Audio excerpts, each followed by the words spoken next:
Krásný dobrý den vám přeju. Co se dneska naučíme? Výborný recept kuře a la kachna.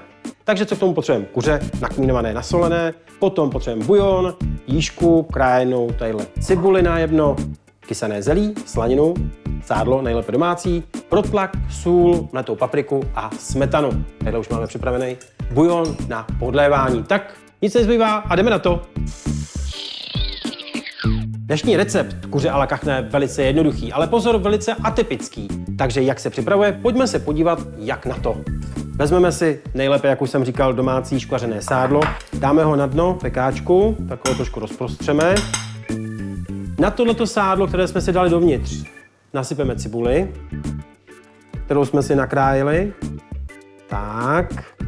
A navrch klademe nasolené a nakmínované porce kuřecího masa. Samozřejmě tím nahrazujeme kachnu.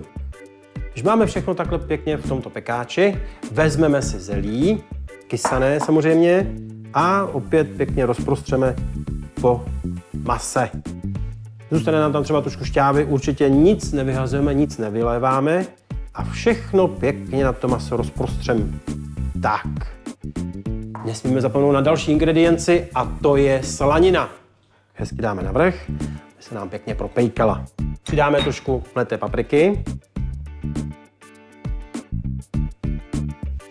Tak. A teď taková zvláštnost, což je rajčatový protlak. Tak, hezky dáme na vrch. Se nám potom propeče, se to bude promíchávat hezky. Tak. Bezva. A úplně na závěr, teďkon celého tohoto pokrmu, tak ho zalijeme smetanou, nejlépe 33%. A celý zázrak je hotový. Teďkon pekáč vezmeme, vložíme do trouby na 190 stupňů, cirka na těch 45 až 50 minut. Cirka po 15 až 20 minutách zkontrolujeme a lehce podlijeme bujonem. Tak. A vrátíme zpět do trouby na dalších cirka necelých 20 minut.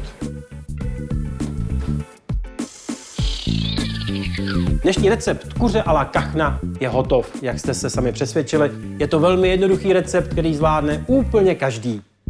Tak, podívejte se na tu nádheru.